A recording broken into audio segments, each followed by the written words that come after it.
and welcome to the A to Z Sports Big Orange Podcast. Charlie Burris, Zach Reagan, wherever you listen throughout the world. Thank you so much for listening to us. We talk everything Vols every week here on the Big Orange Podcast. If you want to listen to that on the regular, go over to the A to Z Sports Podcast Network feed. When you get there, rate, review.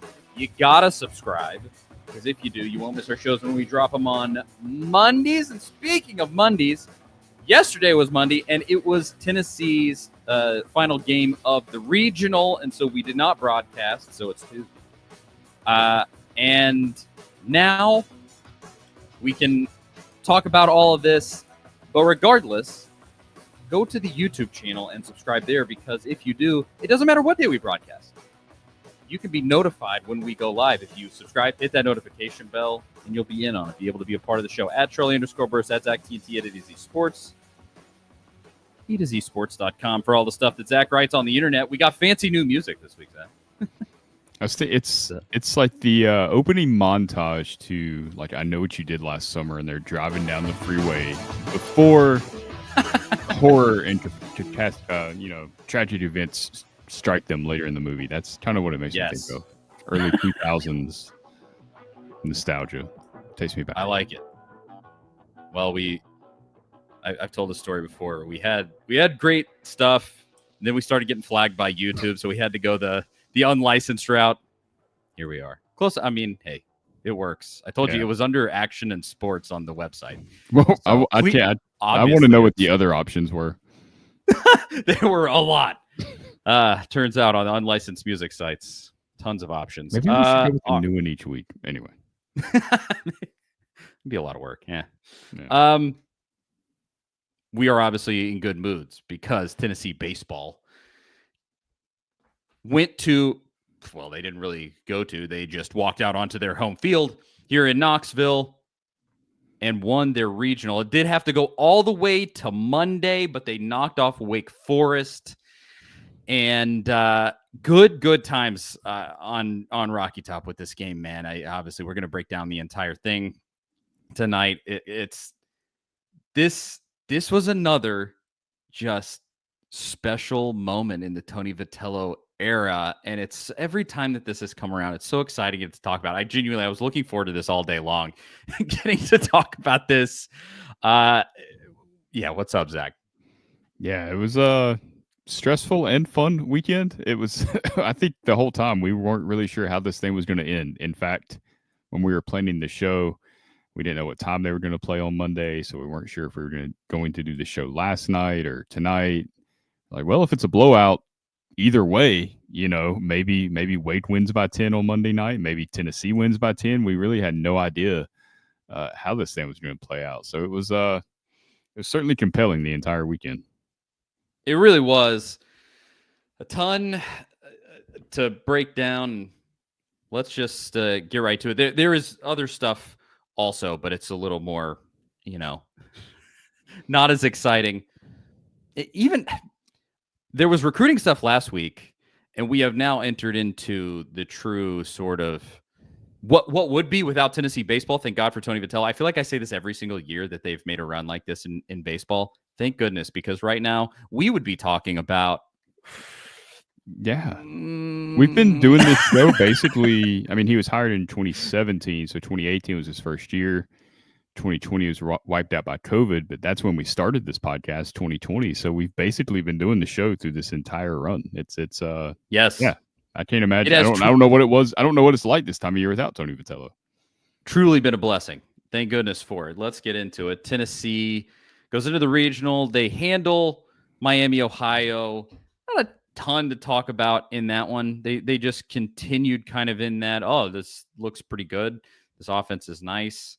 And defense, good. They go to Cincinnati. Kind of a similar thing overall. At Cincinnati, if you go back and listen to our show last week, that was the game that I personally kind of felt like when you looked at their play style and everything, I said they sort of looked like Big 12 Vanderbilt, just small ball, running a lot on the bases. And Marcus Phillips held them down. He was excellent. He was awesome. And I guess this comes back around a little later in the conversation, but Liam Doyle is absolutely awesome in that game against Miami. it's Miami, but still, I mean, the dude is just absolutely lights out. We see even more how lights out he is later in this event. But just fun games to start out. And then you get to the first Wake game, and Wake had lost to Cincinnati, then beat them and made it back. And up to that point, like I was feeling good, just thinking, oh man, they really like Marcus held him down. He, like Cal said, Marcus Phillips with the pick at first was sweet, and there were just moments leading up where you just continued to feel like, oh, they are really kind of moving in a direction that's nice. And then that Wake game comes, and they immediately are put in a hole. Playing against a team that I would say is very similar to them stylistically and not as talented. It was interesting. Before we get to the really good stuff in that second game, what'd you think of the first game against Wake, Zach? Yeah, that setup's always interesting when you're playing 2 games in one day. Like you want to be in Tennessee's position. If you have the choice, you're going to be in Tennessee's position every single time. You don't want to have to play Sunday to advance and stay alive, right? And plus it's more pitching that you have to use, but I always think there's a little bit of an advantage to that team that wins that game because you've already played that day, you're already loose. The vibes are high because you've won that game. Like you have more juice. You see it in travel ball all the time. This comes up. I mean, it's kind of similar to what happens in Major League Baseball when the with the wild card series. I know Atlanta Braves fans have talked about this for years, where you win the division and then you have that bye into the division series. You're going to take that every time because you want to guarantee that you're in that series. But then the team that wins the wild card series is hot. They've been playing. They haven't had that layoff. It's kind of like that on a smaller level where you get this team that's already played on Sunday. They're hot. They just go into that game. It seems like they have more juice, more energy, and then you've got to match that. Like you've got to come out and match what they've been doing all day. I always feel like that's a really tough spot to be in for a team. And ultimately, I think that was the difference in that game, really, was just that Wake had already played that day and they had the vibes, they had the juice, and it just turned out that way, unfortunately. Yeah, they were kind of feeling themselves. And I tweeted after that game that was sort of a microcosm of how your entire season went. The hitting was okay. I think you had 6 hits, 2 home runs. It was decent. But then the fielding mistakes. And then the bullpen coming in. And Snead had, in his previous outing before this one, had really showed finally some more good stuff. And he wasn't bad overall. That first inning when he came in, he was fire and was really nice. But then it just kind of fell apart on him. And he walked the winning run across home plate.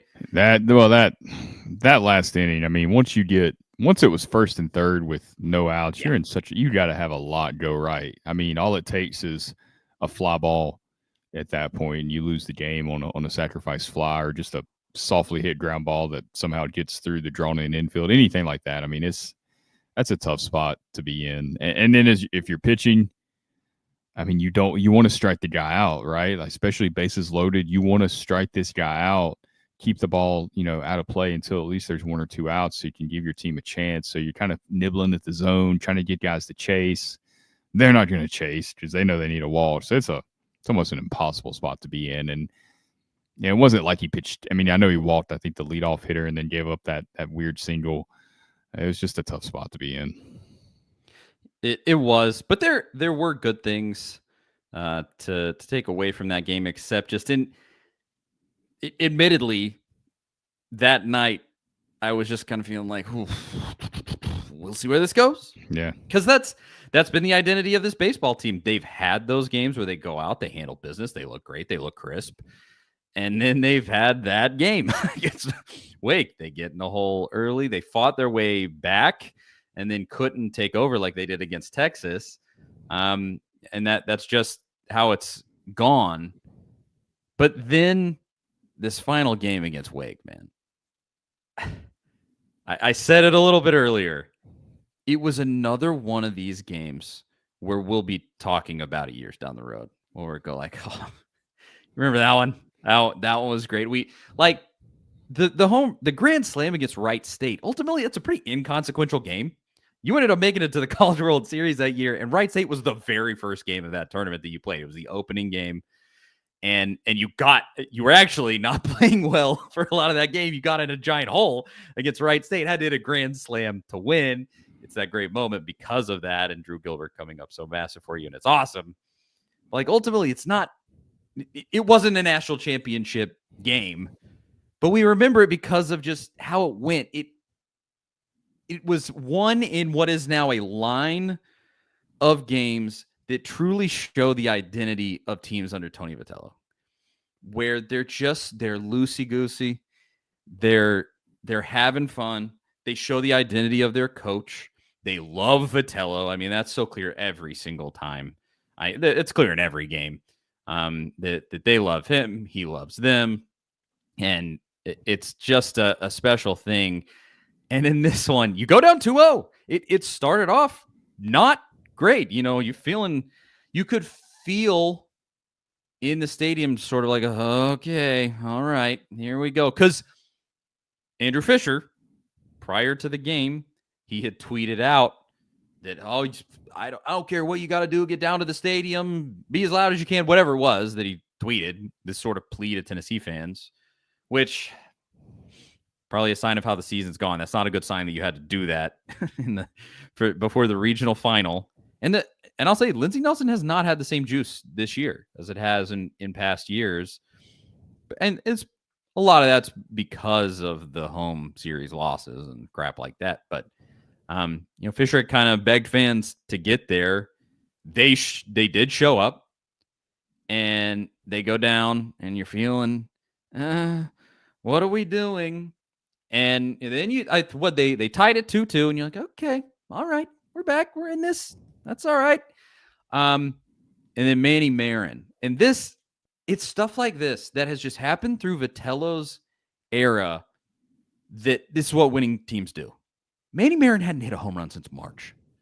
He's been very solid at third base, and he's been okay at the plate. Has not hit a home run since March. But these Tony Vitello teams just do special stuff. And he hits a home run in that spot, a 3-run homer that was so awesome and just timely and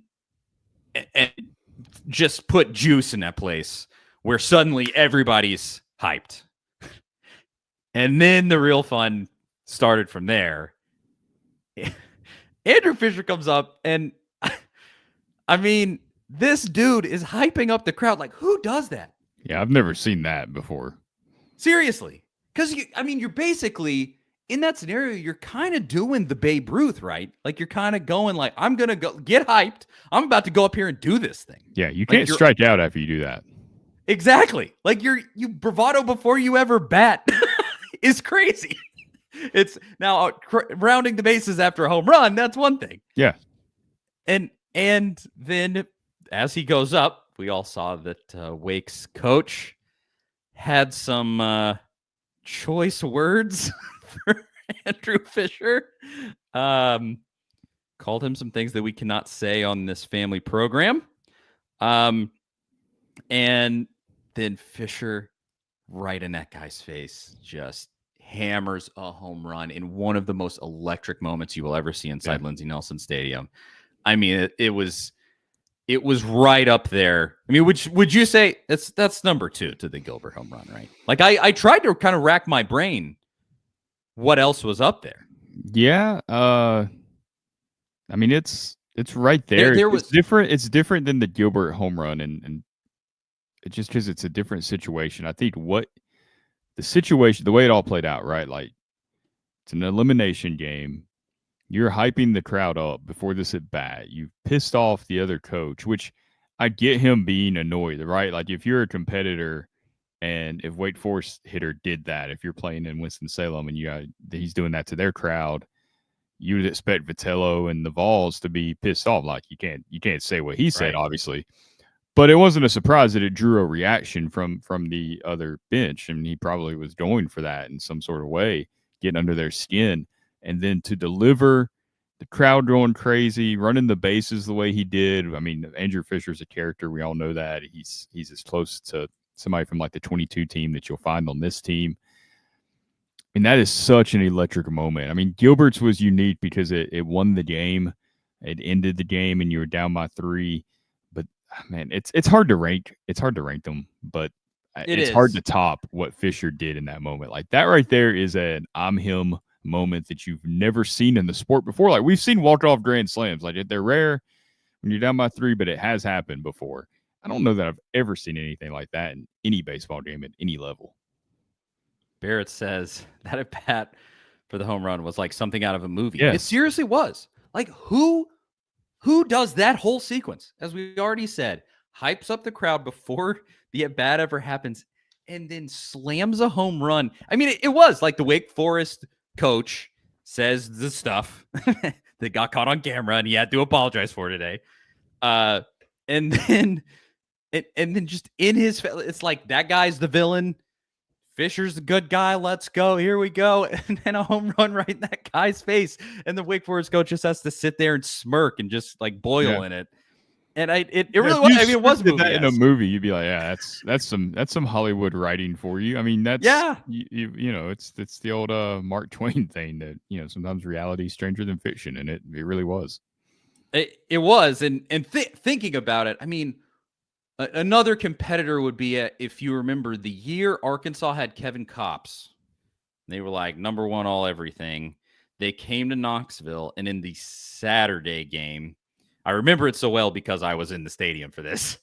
The Saturday game, Max Ferguson hit a walk-off home run, and that was awesome. I still have a video of it on my phone. I was taking video of the walk-off home run. And that one's right up there, but still that was a regular season game and it's still not the same. And so yeah, there are definitely competitive moments, but it does feel like 1 and 2, at least right off the top of my head. Well, the crazy thing is those that you go from that movie-like moment almost straight into another movie-like moment. We got a guy that threw 104 pitches on Friday night, like coming in like Ricky Wild Thing Vaughn, from the outfield gates. I mean, he comes in to that Dropkick Murphy song, the shipping up to Boston, because where's he from? New Hampshire, Derry, New Hampshire, which is like right in that general area.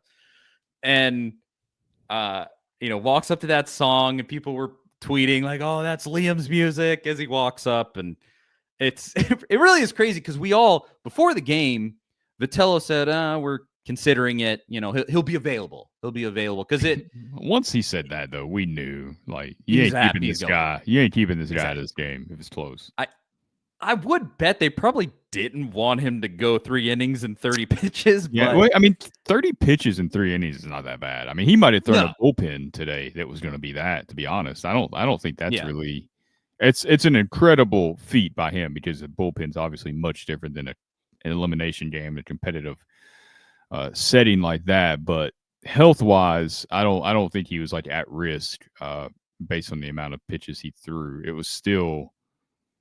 I mean, he threw 105 pitches, 2 days of rest, comes in and is like, I'm going to get these last 7 outs. I mean, that's nuts. Well, and I loved the point from it was Griffin Merritt, former Vol player. He had a tweet that said something along the lines of just how unselfish that moment was of Doyle and just kind of the dog that he is, where, I mean, he's gonna be a top 5 pick in the MLB draft this upcoming year. He's putting up Skeens numbers right now. And he goes, no, I don't care that I threw 105. I want to go win this game for my team. That's what I want to go do. I don't care. Oh, where on my arm, whatever. No, because this wasn't, oh, Tony had to get him out there to close the game. This kid, you're not taking the baseball out of this kid's hand in that moment. It's not happening. You could tell, and I think they even pointed it out on the broadcast. I don't know if they were talking about whether Doyle was going to come in or not, but they were talking about Doyle, and they flash back while Tennessee was at bat. They flash back to the dugout where he was, and he still had his glove on, and he was just standing there with his glove on, still in the dugout. And they were like, well, he's guess he's coming back in, like you weren't going to take this dude out of this baseball game. And it really does show how special of a kid this is. I was like, is he the baseball version of Dalton Connect?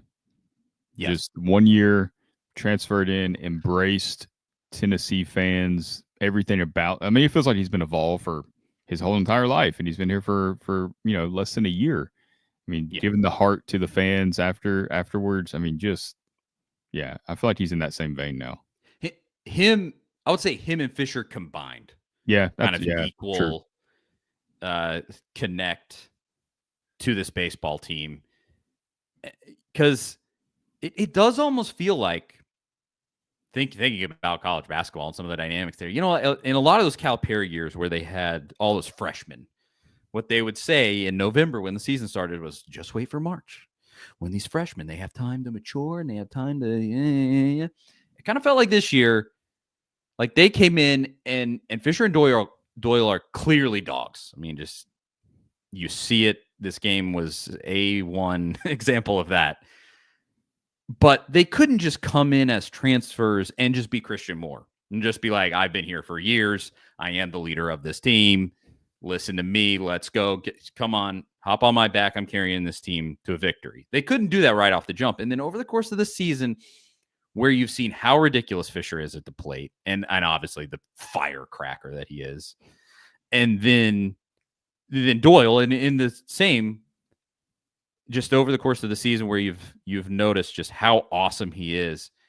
You're seeing the culmination of that, I think. I mean, that would be my theory, is that enough time has passed now where just like this team is going, these are my guys.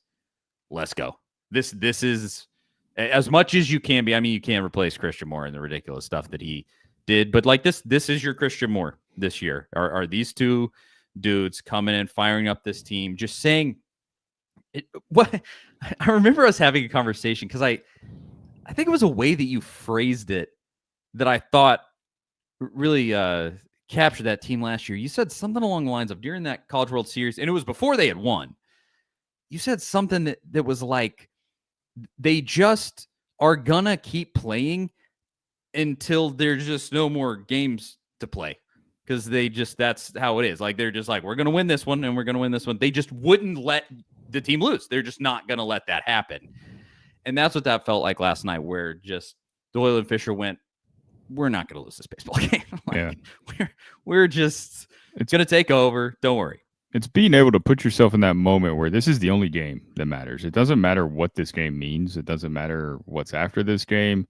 We're going to go win this game. We're going to win this at bat. We're going to win this pitch. And it felt like that's what Christian Moore did so well, which we talked about, just really spread to the rest of the team. And really, I mean, I guess a little bit in that Texas game, just the way that they came back in that game. But really last night was the first time I feel like you felt that kind of 2024 feeling. Not that they're trying to I think Tony Vitello, just a little off track here, but I think the thing that's made Tony Vitello such a great coach that we've really seen this year, and we've seen it every year if you've been paying close attention to these teams throughout the entire season, they've all been very much like 21 and 22 kind of go together because you had so much, carryover from the 21 team to 22. And that was that 22 team just reaching its peak. But 23 and 24, they're all such very different teams, right? With the amount of new guys that came in. And Vitello's so good at making sure that these guys don't try to be the team that was there before or do what they did. Like you're Tennessee, right? Like we play this style of baseball. This is the way we play the game. But you don't have to try to be that team. You are your own team. And I think that's why in 23 specifically, and then this season, like there's been some rough moments, and that stuff has ended up making them better in the long run because they've gone through that. Like this team this season has gone through all these tough moments, tough losses, tough series losses. They've lost on the road. They've lost at home, all this adversity. And here they are. Like they're 2 wins away from getting back to Omaha, something that is don't take that for granted. Like you get back to Omaha, even if you don't, it's been a pretty dang good season. It's going to be tough to go win in Fayetteville, and we'll get into that. But going to Omaha is rare. I mean, that's something that a lot of programs never do, or they do once every 50 years. I mean, it is a tough thing to do. And they're right there. Like, it doesn't matter that they lost that series to, Kentucky, or that they lost that series, the Auburn, whatever. Like, none of that. LSU, none of those matter at this point right now. It doesn't matter at all. Yeah, it's keeping you from hosting the Super Regional, but you're right there. And last night in that Wake Forest game was the first time I've seen like what that championship team had last season. That confidence, the attitude, just the ability to go out there and say, like you said, we're going to win this game. We're down early. We're going to win this game. We're going to put this game away. And just the energy of it all. I mean, it was what that team needed, and it's going to be really fun to see how it translates going forward, into a massive series in Fayetteville that I think this team's ready for, because they've already been down there and lost, and they know the narrative that they haven't won a series there since 2001.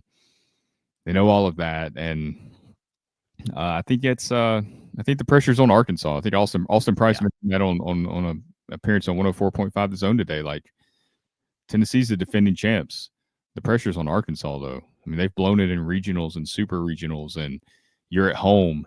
And can you break through? Can you do it against this team that that's already done it, before you were able to? I mean, all the pressure really is on Arkansas, and I think this Tennessee team is like in the perfect mindset right now to go down there and play that series.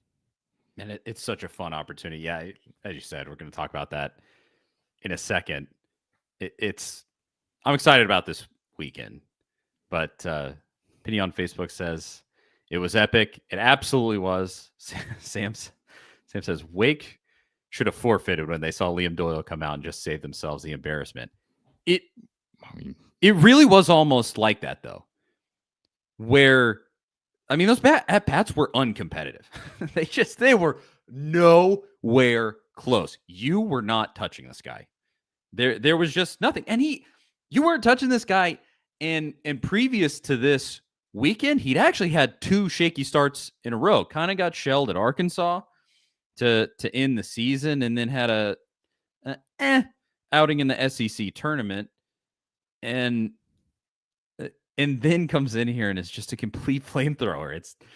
It really is ridiculous, because what I am certain it felt like was, thinking of Kevin Kopp, so I mentioned earlier, I just remember that year in that Sunday game when they were in Lindsey Nelson, or I don't know if it was Friday or Sunday. I don't remember the exact day. But whenever they brought in Kevin Kopp, it might have been multiple days in that series, because he would throw multiple days a lot of weekends. Throw 500 pitches in a weekend. Yes, it was ridiculous. And then eventually they wore him out so much that they lost in the tournament. They didn't even make Omaha with that guy, did they? I don't think so. Yeah. But I just remember that helpless feeling of just being like, we are not ahead.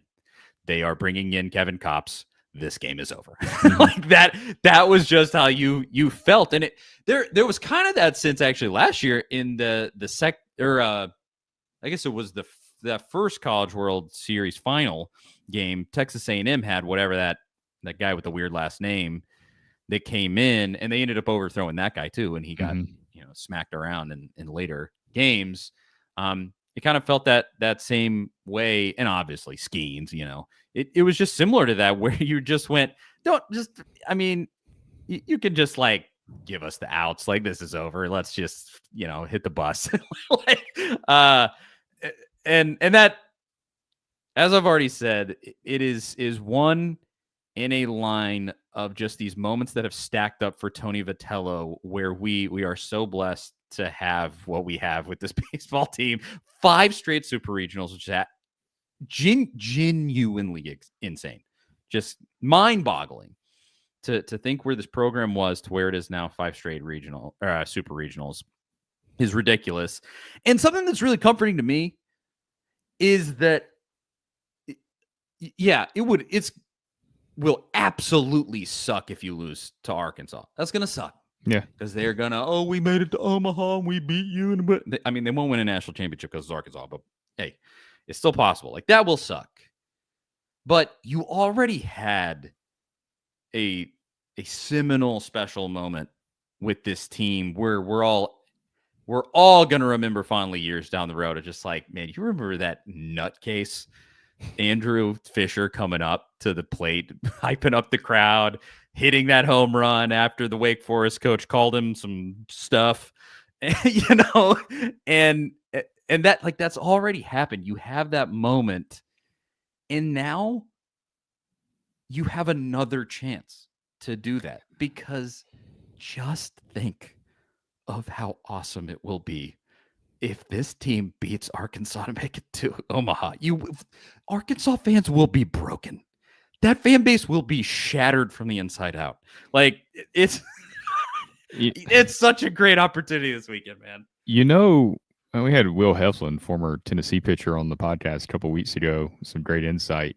He said, he kept waiting for this team to have a moment, whatever it was, that they could kind of rally behind. And you never know what that could be in baseball, right? Like, you see it all the time watching baseball. Teams have all kinds of weird things they kind of get behind. And he thought maybe it would be that Auburn game, the walk-off. But, maybe that was last night. Maybe last night was that moment where everything just clicks and this team hits on all cylinders from here on out. I mean, yep, you can't go. It's almost impossible to just dominate from this point forward. I mean, even the championship team last year. I mean, how many times were they down and out, and this thing might be over, right? Like, those moments could still happen, will likely happen, almost certainly will happen. But I mean, I feel like right now, I don't know what to expect against Arkansas, right? Like, we'll just see how that series plays out. But even going on the road, I feel like right now at Tennessee, the layout, the landscape of college baseball now, the teams that are left,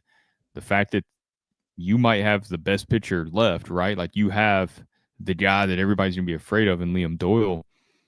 And Tennessee has as good of a chance as anyone, it feels like, to win this thing. And you can't predict what happens in Omaha. All it takes is one bad game to really just, things go south, and all of a sudden you got to dig yourself out of a hole. But the way they played, and Wake had the momentum going into Monday, right? Like, you've won Sunday night. You've beat this team once now. They haven't beat you yet. Like, and you answer that. They get up early, and you answer that, and then beat them by 6 runs the way that you did. Maybe it's what they needed. I mean, we said all year it's kind of building to this, right? It's almost like with basketball, that conversation we had with them, where it's like, you just got to be playing well at the end of the season. That's really what this is all about. That's how you win this tournament. And I mean, it feels like that's what's happening here for Tennessee now. It does. Last year, that moment was that Florida State game where it's an overused phrase, but it ended up being 100% true last year. You saw what happened in that game, and you just went, yeah, they're going to win this thing. It's Team of Destiny stuff. They're meant to have this happen with them this year. Do I feel like this was a Team of Destiny moment? We're a little too far away. That Florida State game was in Omaha, the first game in Omaha. It was the first opening game in Omaha that Tennessee had won in however long. It was a little more special, and you were closer to the prize at that point. But it has a similar feeling, because I texted this to you, Zach. The vibes are high. This was a turn in the tide for the vibes, and they just haven't been able to have that happen and keep it going. Second game in that Arkansas series, weird weather delays, all that stuff, and they win it in extra innings with a freshman hitting a walk-off, and you kind of went, oh, is this it? And it wasn't. And some moments like that where you just went, this is momentum to build off of, as you were saying, momentum to build off of, and it never materialized. But this one, you are in the postseason. I think, as I said earlier, it feels like you have found perhaps your true team leaders, your dogs, your alpha dogs, like that Christian Moore last year that carried you places and just said, no, we are not losing this game. Maybe you found them. This one just feels markedly different to me, unlike maybe that one in game 2 against Auburn that you didn't capitalize on. This just has a different funk to it, because I don't let these dudes get their vibes high. If you are another team in college baseball, that was last year. Was that the greatest college baseball team of all time? It wasn't. Now that batting lineup, I mean, I guess by the numbers, it was literally the second best batting lineup of all time, at least home runs wise, in college baseball. That was one thing. But like pitching, it was a vibes-based bullpen. Yes. It really was. I mean, Kirby Cannell, Xander Seacrest, Xander Seacrest, who took the place of Chase Burns, who was a complete flamethrower, and you were, it was a bitter thing to have Chase Burns leave. And then Xander Seacrest in this odd spot comes in and is a magic for you in the postseason. It was a vibes-based bullpen last year. They had some serious talent. They had some serious talent. But when you got down the line, it just worked. And maybe this year, we've said it all year, theoretically, this team might have more straight up talent than you had last year, specifically in the bullpen on the mound. Yeah. And you have the best guy in the sport this year, period, at that position. Arvidsson coming in and pitching the way he has been massive for you. And that really is what it's all about, pitching. We know that. It gets into these situations. You've got to be able to limit the other team. I mean, you're only going to out hit so many times, right? Like you're going to hit into some bad luck, things out of your control. You're going to hit the ball hard right at fielders, but you've got to be able to try to, not necessarily shut the other team down, but just keep your team in it, right? Like that's the main goal. Keep your team in the game at this point. It's not about what your numbers are at the end of the night. Just keep your team in the game. That's what they did last year. And, so far in postseason play, outside of that one outlier of the game against Vanderbilt, we'll just toss that one away. That's what they've been doing here. I mean, even that weight game that you lost, I mean, you're in the game. You're in that game. You have chances. You have opportunities. It sucks because you're the freaking visiting team on your own field. It's one of the dumbest rules in college sports. You earned the number 1 seed in your regional. That should mean something. It doesn't, apparently. That is what it is, right? Like, you got to deal with it. You got to go. That's the setup. But you were in that game. You were what, hit or two away from possibly winning that game. Yep. You had was it the bases loaded in the 8th? And could have won pretty comfortably, actually. And came up with nothing there. And we haven't even talked about this. Mr. Jones says, Peoples will miss game 1. How do you all think it will affect us? And so folks earlier in the game, we're talking about, or earlier in the comments in the game, we're talking about how the umps sucked. Yeah, Papa J and Rondo were talking about how the umps were terrible.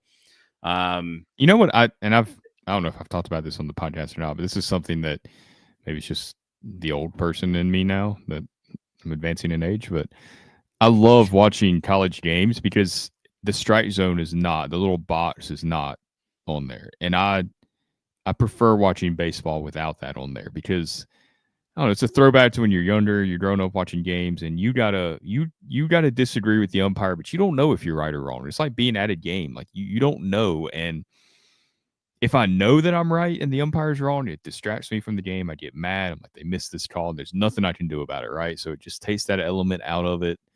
Because you got to live with the result either way, right? Like, I can just sit there and watch the game and be pissed off that the umpire is terrible. Or I can just be like, I don't know. I don't agree with that call, but it is what it is. And that's my viewing preference on that when it comes to umpires and that little strike zone box. I wish they would all get away with it. Just make it a robot. That's coming. I mean, that's soon enough. It should be digital, and it should be a thing in the ump's ear where he gets it and goes, it's a strike. If you think about it, it really is almost an impossible task because you're expecting a batter to sit there and hit a curveball that he doesn't know that's coming, or a slider or a sinker that you don't know when it's going to break. It's throwing him off. And I know it's a different view for the umpire because they're not trying to hit it, but they don't know what pitch is being thrown either. And that thing's coming in and dives to the left. It's a changeup or something that's tailing away, and it catches the end of, the edge of the zone.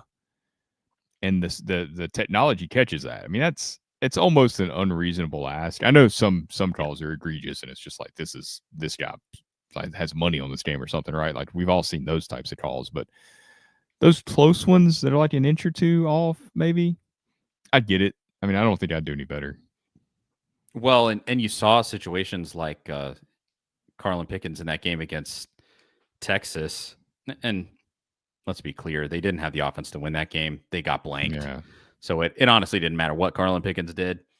But I did see a tweet that in some of her final pitches that were some of the highest leverage of that entire game, it was three straight ball calls, and when looked at digitally, they were 3 strikes. Yeah, And well, you that, got to coach. like you have situations like that. Yeah, I mean exactly. That ump was absolute garbage.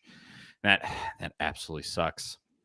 That they couldn't make it out, but I think Pickens is back for another year, so they should be good again next year. The worst thing about that whole deal was the loss to Oklahoma. That was heartbreaking. That was a tough one. Yeah, don't even get us started on the whole Appendix G thing. You won that game. You won the UCLA game. That was the most Tennessee thing. Like, it doesn't. That's just proof. It doesn't matter if it's football with Jalen Wright or Tyler Barron in the strip sack fumble.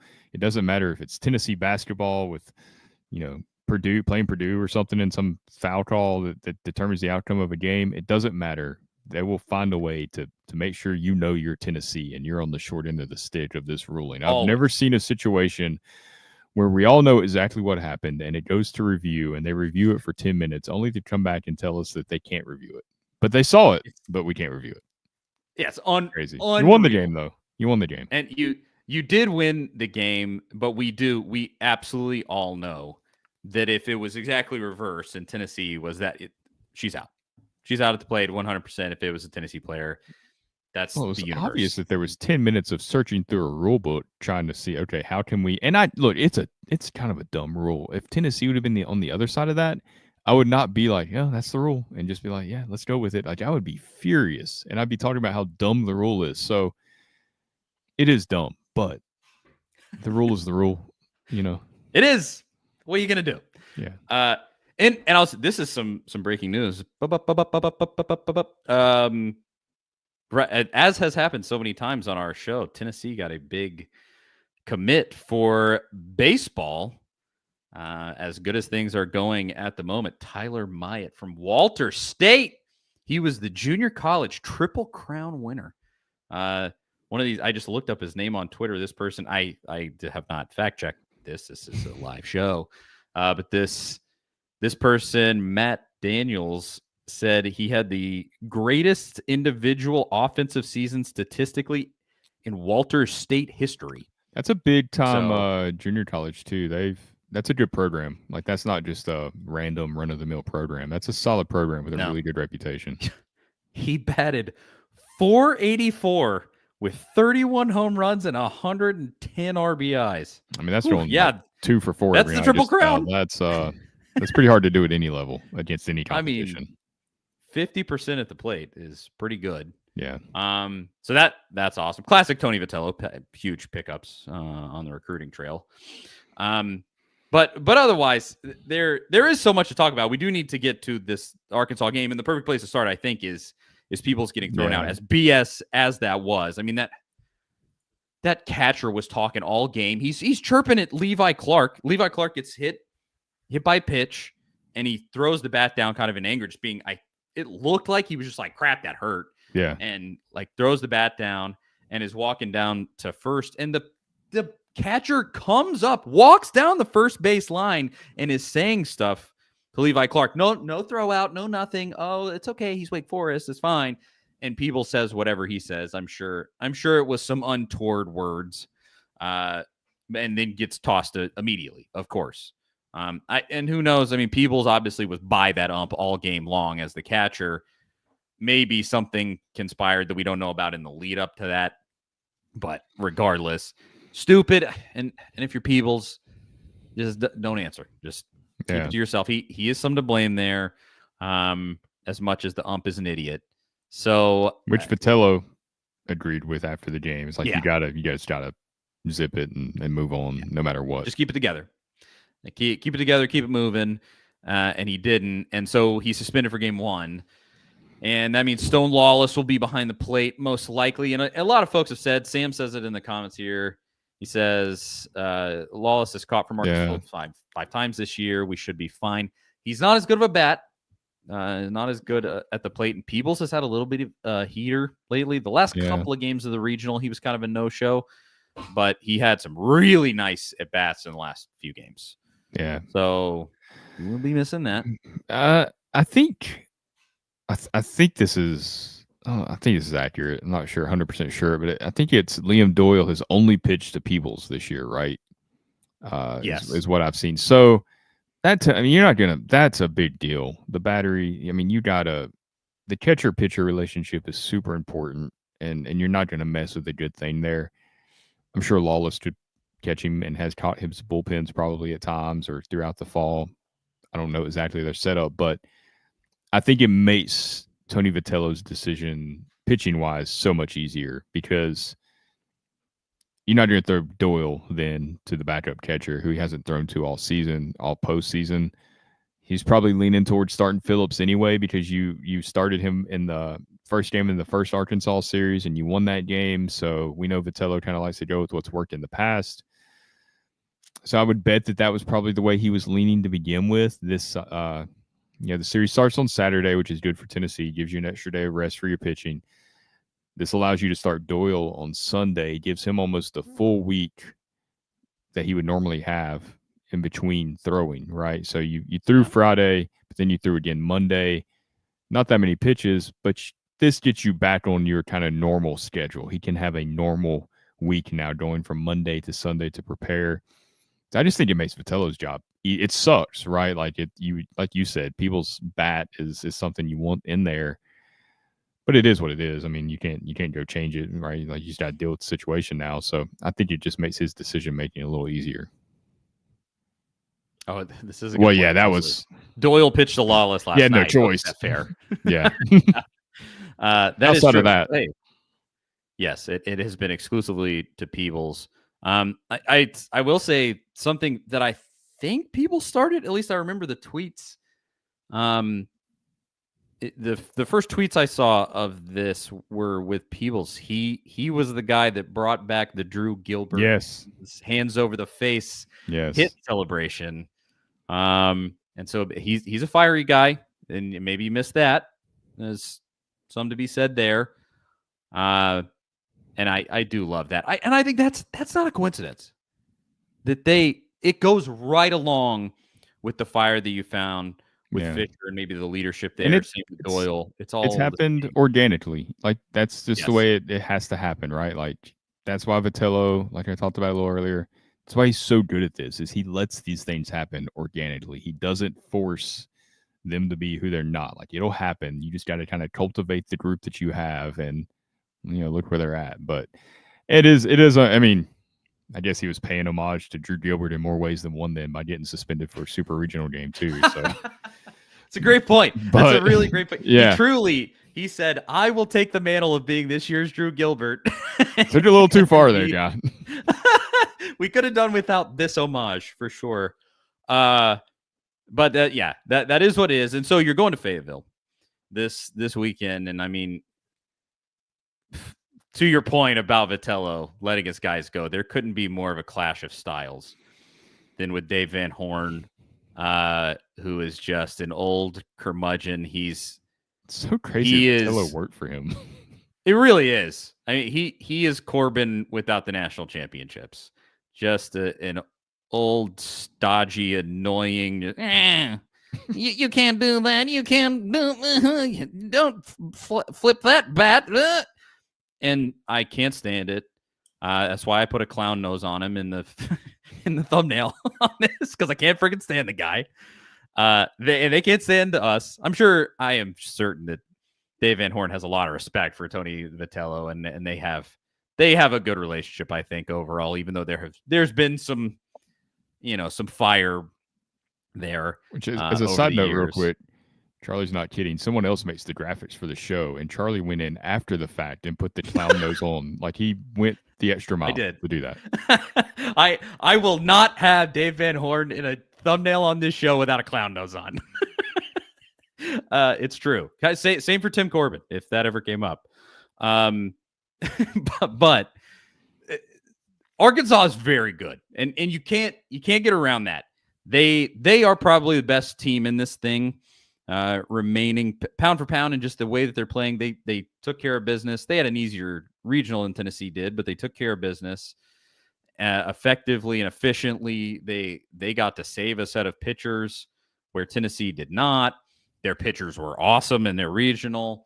They hit the ball really well and definitely more consistently than Tennessee does.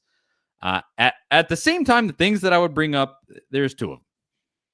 You won a game with Marcus Phillips, won a game with not your ace in Fayetteville already just a few weeks ago. And that's one thing. I mean, you know how it feels to win in Fayetteville with this team. And then from there, no win here is going to be easy. But all of the pressure is on Arkansas here, and they have a history. Last year, lost to Northwest Tech State for the blind, in whatever thing they played in. I think it was the region. Was it the regional or the super? I think it was the regional. They lost at home, whatever it was. I was trying to think. And then it was actually, because I remember seeing they've lost 2 regionals in a row. Regionals, not super regionals. 2 regionals in a row. I don't remember who it was the time before that. So the pressure's on them. They have a history of screwing the pooch in the tournament. And you just got to think, if Tennessee goes in there and in any given game puts up a nice number to start, you're up 3 or 4 runs, that place is going to shut down. They're going to be horrified. Because think of how crushing this would be if you are Arkansas. You are living in the shadow of the guy who came from your program, who was an assistant for you. He has flown straight past you and has made it to Omaha more than your guy has in the last few years. I don't know how many times in total Van Horn has made it to Omaha, but way more in the last few years. And then he won a national championship, which you have never done. And now he could come in here and he could beat you in a season where you are theoretically better than him. Like, that is a nightmare scenario. And don't let any Arkansas fan tell you otherwise. The nervousness in this fan base will be palpable if you can play your cards right here. Now, Tennessee has kind of had a penchant of starting games off slow and getting buried and not having enough firepower to make it out. So hopefully that doesn't happen. Don't let that happen. But this is a spot where you could do something. I mean, this would be the best super regional win that Tony Vitello's ever had if he pulls this thing off. It just probably it would be that, and it would probably be his best coaching job ever. And I include the national championship season. I think if he makes it out of this super regional to Omaha, it's his best coaching job ever with this team. I don't know if you agree, Zach, but just my thoughts. Yeah, I mean, especially based on some of the narrative around this team at times this season, especially in April and May. It's like, they just don't have it. And that's, like we said the whole time, you've got to let the season play out. But yeah, it would have been real easy for this team to go and go the other way and bow out of the regional real quickly, to not win that game against Texas in the SEC tournament, which really ensured that you would get to host a regional, which I think proved to be pretty important, especially the impact that the crowd had last night. It's just a testament to what he can do and what he has done in various situations. I think he's only getting better as a coach you remember, this was his first coaching job, a head coaching job at Tennessee. So he's learning everything as he goes. This is his first time ever coaching a team that had won a championship, or coaching a team coming off of a championship. Uncharted territory for him. So I'm sure there's a lot of things that he's learned along the way this season on how to handle, and it's going to make him even better in the future. But yeah, I agree. It would be huge. And man, I think the motivation factor and just the pressure being on Arkansas with all the expectations on them, I think it sets up nicely as it could for it to be this matchup in this place where you haven't had a lot of luck. I don't think they're going to be thinking about that at all. Like, I don't think that's on their mind at all. I think that first series might be on their mind. Like, they want revenge for that. Like, they want to go, show what they can do after losing that series. But I don't think anything in the history, it doesn't matter. Like, that has no impact on this team at all. That first game is going to be huge if you can if you can win that game with Phillips like you did the last time. I know Doyle got knocked around a lot by Arkansas the last time, but I don't think it was smart of them. I don't think it was any secret, but they were sitting on the fastball, right? But they were so vocal about that after the game. It's like, our data says he does this. He goes back to the fastball in these situations. He's not doubling up on sliders or off-speed pitches or whatever. Like, this is how he's going to approach it, and we're going to sit and we're going to wait on that pitch. And I think Tennessee will adjust that approach. I think Doyle will adjust that approach. I think Peebles, when he's back, he'll work with him to adjust that approach. And Frank Anderson, the pitching coach, I don't think they're going to attack Arkansas in the same way at all. And that's, once you take that away from Arkansas, it puts Liam Doyle back into a position of being dominant, and you really like your chances then. So the fact that he was knocked around so bad in that first game, I think, is an advantage for Tennessee in this, because I don't think you're going to go right back to the same approach and let Arkansas kind of ambush you the way they did last time. I like Jarrett's point here. He says, I think we need to win game 1 and 2 because I don't like our pitching on game 3. I mean, it's a fair point. That's definitely your best chances with Marcus and Liam and lining it up there, because, that third day is definitely shaky. And we didn't even talk about the fact that Tegan Kuhns was nowhere to be found. And I get the feeling that means we have maybe seen the last of him for this season. That's loud to go 4 full games where you have been a starter all season and you don't play.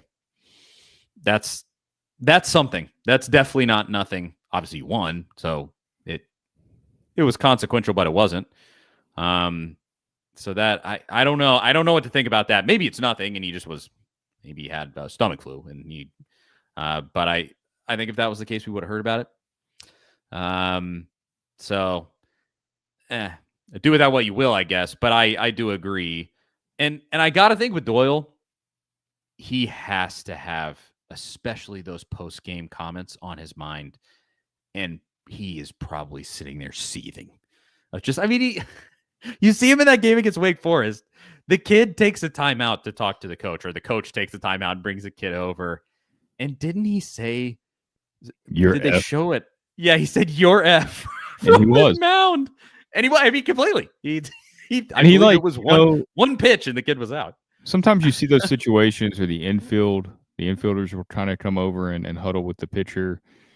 It's really no point to it often. It's just kind of a thing that baseball players do. And he kind of was like, no, kind of waved them off and just waited. It's that psycho college pitcher deal. But yeah, I mean, you're right though. That puts him on a different space. We saw in the Ole Miss game, right? Like, it's not like Ole Miss kicked him out. I mean, he left Ole Miss to come win a championship, and they have a chance right now, and Ole Miss doesn't.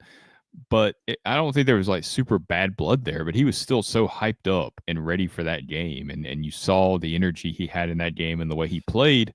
You got to believe you're going to get that same version against Arkansas, because now he has that kind of make it personal reason to go into this exactly. Game. I think I said it earlier this year. He hates you just because you are at the plate batting. He wants the worst for you, and you can tell when he's up there. And that's just the mentality that he plays with. And it's just bitter and fiery, and just, I guess it's probably just that Northeastern whatever. And he's still just that dude, like, just this flamethrower out there, 3 up, 3 down, and walking off, hopping around. He runs down the tunnel, literally runs through a wall, out of the stadium, wherever I don't know where he was going, but he was going somewhere. And he just, like that. I think that's the exact guy that you're going to get pissed off coming in here, taking it personal, pulling the Kirby Smart, where you're just like, yeah, you're the best guy in America, and you're still, I'm going to find a way to hate these guys, and we're going to be pissed off when we get in here. And it's awesome. I have a lot of excitement to see where this goes this weekend, because with Vitello's mentality of just loosey-goosey, let's go out there, win this baseball game. You guys do what you do. You have a ton of talent. Let's let it go. The leadership and the fire that you found with Doyle and Fisher and the whole team. Obviously, Hunter Inslee is still on this team. Dean Curley has his fielding errors are still a bit of a thing, but at the plate, this guy's figured something out. And you move down. Levi Clark has had some good at bats, and like things are happening where if you can get your head screwed on completely straight, capitalize on this momentum and really lock in here, you could have one of the best moments in the history of this program. I mean, the national championship is going to remain number one until they win another one. But man, this would just be so awesome if you go in there and you just crush their dreams, just shatter their entire world here. It's gonna be fun. I'm really looking forward to it. I guess I'll throw it to you, Zach. Do you think Tennessee will win this weekend? I mean, I have a good feeling about it just because of the reasons we've sat here and talked about, just the situation, what happened in that series earlier, the motivation factor, the pressure factor. I mean, you're gonna have to show up. It's not gonna be easy. It might go 3 games. It might come down to a last at bat. I mean, that's just baseball. But I don't think this is just Arkansas is going to run over them just because they beat them before. And I'm sure that might be what a lot of people on the outside think about this series. Tennessee hasn't been that great this year and all this, but I kind of think that they will. I don't know. Really just depends how that first game goes. But even then, you know, we've seen the way this Tennessee team has done at times when you win the first game. But I think they've unlocked something different. I'm excited. It's kind of, I don't know. That's what's so fun about it. It's just you really don't know how it's going to turn out, and it's us against the world situation where you're going down there and you're going to beat them again in Fayetteville sometime eventually. You know, why not this year? Why not now? The vibes are so high. Why not now? Because that is just the situation that you find yourself in, where you're riding the highest that you have all season.